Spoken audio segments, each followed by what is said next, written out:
नमस्कार। प्रभात साक्षी news network के खास कार्यक्रम जन गण मन में आप सभी का स्वागत है।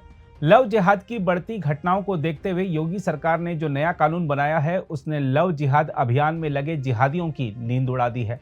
अब लव जिहादी जेल तो जाएंगे ही, साथ ही पीड़ित को दिए जाने वाले मुआवजे की राशि का भुगतान भी वही करेंगे। हम आपको बता दें कि उत्तर प्रदेश विधानसभा में मंगलवार को उत्तर प्रदेश विधि विरुद्ध धर्म संपरिवर्तन प्रतिषेध संशोधन विधेयक 2024 पास हो गया। यूपी की योगी सरकार ने इससे पहले विधानसभा में धर्म संपरिवर्तन प्रतिषेध विधेयक 2021 पारित किया था। इस विधेयक में संशोधन कर सजा व जुर्माने की दृष्टि से इसे बहुत मजबूत किया गया है। इसमें पहले से परिभाषित अपराधों में सजा जहां दोगुनी तक बढ़ा दी गई है, वहीं नए अपराध भी इसमें शामिल किए गए हैं। नए प्रावधानों के तहत धोखे, कपट, बहला फुसलाकर धर्म परिवर्तन कराने व शादी करने पर अब 3 से 10 साल की जेल व 25,000 रुपये जुर्माना होगा। पहले 1 से 5 साल जेल व 15,000 रुपये जुर्माने की सजा थी।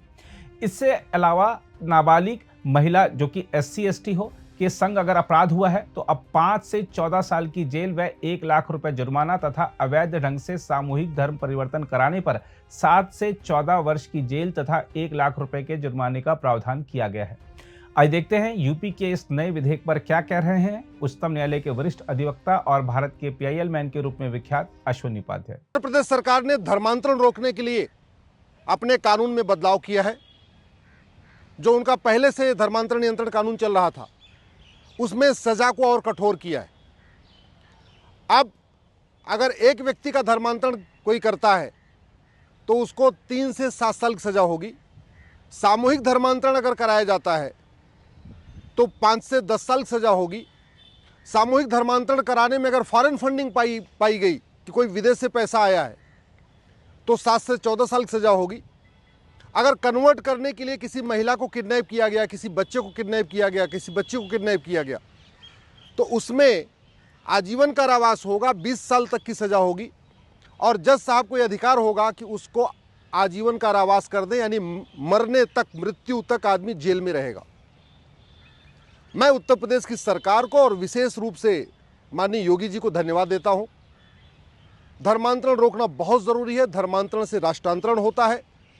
धर्मांतरण होता है तो त्यौहार बदल जाता है, धर्मांतरण होता है तो व्यवहार बदल जाता है, धर्मांतरण होता है तो सोच बदल जाती है, धर्मांतरण होता है तो पहनावा बदल जाता है, धर्मांतरण होता है तो खान पान बदल जाता है। अल्टीमेटली धर्मांतरण से राष्ट्रांतरण होता है। जहाँ जहाँ धर्मांतरण होता गया है वहाँ भारत की संस्कृति, भारत की सोच खत्म होती चली गई है। न वहाँ पे होली दिवाली मनाई जाती है, न त्यौहार मनाया जाता है, न वहाँ नारी तू नारायणी की भावना बची है। जहाँ जहाँ धर्मांतरण हुआ है न वहाँ वसुधैव कुटुंबकम की भावना बची है, न वहाँ लोकतंत्र बचा है, न वहाँ संविधान बचा हुआ है। लेकिन इस कानून में कुछ और भी बदलाव करने की ज़रूरत है। अभी जो बदलाव किया गया है उत्तर प्रदेश की सरकार में, जो बिल आया उसमें 1 लाख रुपए की सज़ा है। मेरा व्यक्तिगत ये मानना है कि 1 लाख रुपए तो पर हेड आता है बाहर से पैसा, यानी एक व्यक्ति को कन्वर्ट करने के लिए 1 लाख रुपए मिलता है।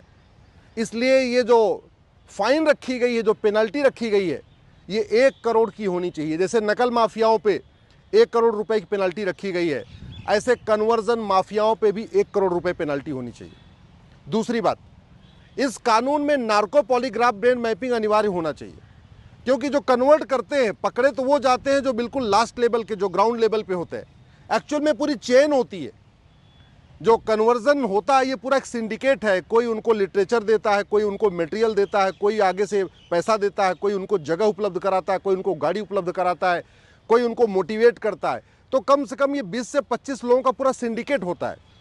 अब अगर नीचे अगर कोई पकड़ा गया, मान लीजिए कहीं चंगाई सभा चल रही है, वहाँ 4 आदमी पकड़े भी गए तो पूरा रैकेट पकड़ना मुश्किल हो जाएगा। पूरा रैकेट तब पकड़ में आएगा जब नार्को पॉलीग्राफ ब्रेन मैपिंग अनिवार्य होगा। दूसरा, जज इस पे बेल न दे पाए उसके लिए ज़रूरी है कि कन्वर्जन को राष्ट्र की सुरक्षा के लिए खतरा घोषित कर दिया जाए और कानून में ये प्रावधान होना चाहिए कि जो भी कन्वर्जन में पकड़ा जाएगा उसके ऊपर NSA लगेगा, नेशनल सिक्योरिटी एक्ट लगेगा। कन्वर्जन हमारी एकता अखंडता के लिए बहुत बड़ा खतरा है। अल्टीमेटली हिंदुओं के सबसे बड़े दुश्मन कन्वर्टेड हिंदू ही हैं। हिंदुओं को जो यहाँ पे अत्याचार होता है या हिंदुओं को जो प्रताड़ित किया जाता है, ये कोई अरब से या दुबई से या कुवैत से आकर परेशान नहीं करता। अल्टीमेटली जो भारत के कन्वर्टेड हिंदू हैं वही सबसे बड़े दुश्मन है। स्वामी विवेकानंद जी ने भी इस बात को कहा था। तो कन्वर्जन को देशद्रोह घोषित किया जाए, कन्वर्जन को राष्ट्र की सुरक्षा के लिए खतरा घोषित किया जाए, कन्वर्जन को देश की एकता अखंडता के लिए खतरा घोषित किया जाए। कन्वर्जन एक वेजिंग वॉर है। मैं क्यों कह रहा हूं? क्योंकि मुगल भी अल्टीमेटली यहाँ कन्वर्ट करने आए थे, कन्वर्जन कराने आए थे। अंग्रेज भी यहाँ कन्वर्जन कराने आए थे और कन्वर्जन आज भी हो रहा है।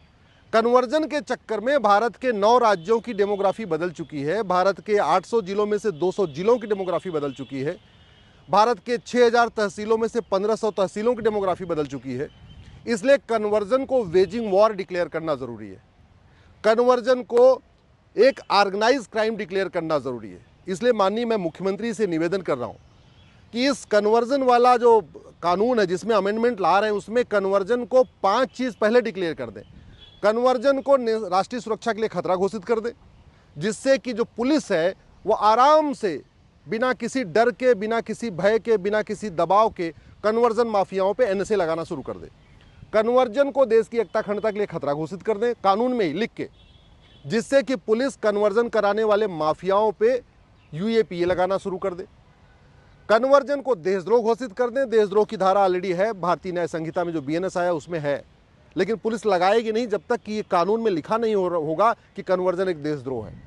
इसी तरीके से वेजिंग वॉर, इनडायरेक्ट वॉर की धारा है, पहले वाले इंडियन पिनल कोड में भी थी, नए वाले भारतीय न्याय संहिता में भी है, लेकिन पुलिस तब तक नहीं लगाएगी जब तक कन्वर्जन को बाकायदा वेजिंग वॉर डिक्लेयर नहीं किया जाएगा। तो जो कानून बन रहा है इसमें कन्वर्जन को वेजिंग वॉर डिक्लेयर करना जरूरी है।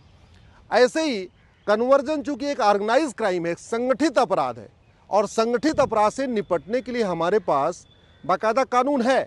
गैंगस्टर एक्ट है यूपी में, महाराष्ट्र में मकोका है, गुजरात में गुजकोका है, लेकिन पुलिस गैंगस्टर लगाने से पहले हिचकती है। तो जो कानून है इसी में लिख दिया जाए कि कन्वर्जन एक ऑर्गेनाइज क्राइम है, तो पुलिस के लिए गैंगस्टर एक्ट लगाना बहुत आसान हो जाएगा। और सबसे बड़ी बात, कन्वर्जन कराने वाले माफियाओं के जो मददगार हैं, कोई उनको आधार बना के देता है, कोई उनका राशन कार्ड बना के देता है, कोई उनको फर्जी ड्राइविंग लाइसेंस बना के देता है, कोई इनका पासपोर्ट बना के देता है, कोई उनको अलग अलग तरीके से मदद करता है, तो कन्वर्जन कराने वाला और उनके मददगारों पे एक समान सजा होनी चाहिए। दोनों को एक समान गंभीर अपराध घोषित करने की जरूरत है। और जो सबसे इंपॉर्टेंट है कि कन्वर्जन केवल यूपी की समस्या नहीं है। वैसे भी जब से उत्तर प्रदेश के मुख्यमंत्री योगी जी ने कमान संभाली है, कन्वर्जन ऐसे ही बहुत कम हो गया है, खौफ पूरा हो चुका है। कई बार बुलडोजर चलता है उससे और खौफ पैदा हो जाता है। कन्वर्जन राष्ट्रीय समस्या है। उत्तर से दक्षिण, पूरब से पश्चिम ऐसा कोई जिला नहीं है कन्वर्जन नहीं हो रहा है।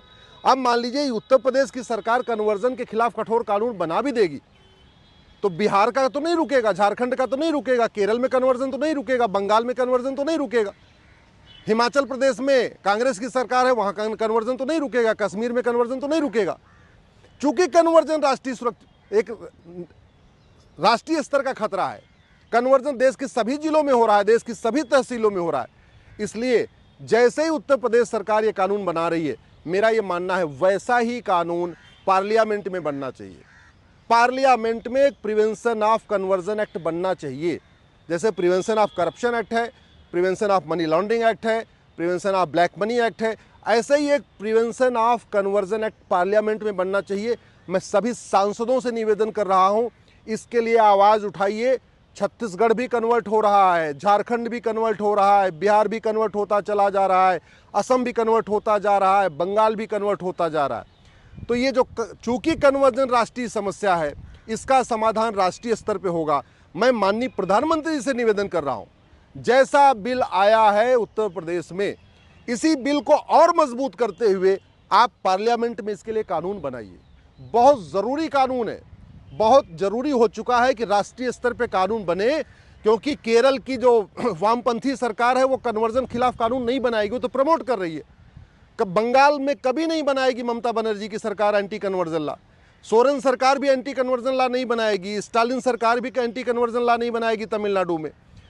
कर्नाटक में जो सरकार है वो भी कठोर कानून नहीं बनाएगी, कांग्रेस की सरकार चल रही है। सुक्खू सरकार हिमाचल में, वो भी एंटी कन्वर्जन ला नहीं बनाएगी।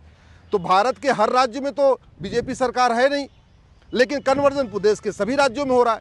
तो आवश्यक ये हो गया है कि एंटी कन्वर्जन ला पार्लियामेंट में बनना चाहिए, कन्वर्जन को नेशनल सिक्योरिटी के लिए खतरा घोषित करना चाहिए और एनएसए लगाने का प्रावधान होना चाहिए। कन्वर्जन को देश की एकता अखंडता के लिए खतरा घोषित होना चाहिए और पुलिस को निर्देश होना चाहिए कि कन्वर्जन कराने वाले उनके मददगारों पे यूएपीए लगाया जाए। कन्वर्जन को वेजिंग वॉर डिक्लेयर करना चाहिए राष्ट्रीय स्तर पे और पुलिस को डायरेक्शन होना चाहिए कि जो आदमी कन्वर्ट करे या जो उसके मददगार हों उनके खिलाफ वेजिंग वॉर की धारा लगाइए। कन्वर्जन को देशद्रोह घोषित करना चाहिए, पुलिस को डायरेक्शन होना चाहिए कि कन्वर्जन कराने वाले उनके मददगारों पे देशद्रोह की धारा लगे। कन्वर्जन को ऑर्गेनाइज क्राइम डिक्लेयर करना चाहिए। कन्वर्जन कराने वाले माफियाओं की 100% संपत्ति जब्त करने का प्रावधान होना चाहिए। और जो सबसे इंपॉर्टेंट है वो पार्लियामेंट ही हो सकता है, राज्य सरकार नहीं कर सकती। कन्वर्जन कराने वालों और उनके मददगारों की सिटीजनशिप खत्म होनी चाहिए, नागरिकता खत्म होनी चाहिए। कन्वर्जन कराने वाले और उनके मददगारों का राशन कार्ड बंद होना चाहिए, पासपोर्ट बंद होना चाहिए, आधार वापस होना चाहिए, उनकी सिटीजनशिप वापस होनी चाहिए। तब कन्वर्जन रुकेगा, तब भारत रुकेगा। नहीं तो 9 राज्यों से खत्म हो चुके हैं, 200 जिलों से खत्म हो चुके हैं, 1500 तहसीलों से खत्म हो चुके। नहीं रोका गया कन्वर्जन तो 20 से 25 साल में पूरे भारत से खत्म हो जाएंगे। अगर आप भी लेना चाहते हैं देश दुनिया की तमाम जानकारी तो आज ही सब्सक्राइब करें हमारे चैनल को। साथ ही नीचे दिए बेल आइकन को जरूर दबाएं ताकि हर अपडेट आप तक पहुंच सके।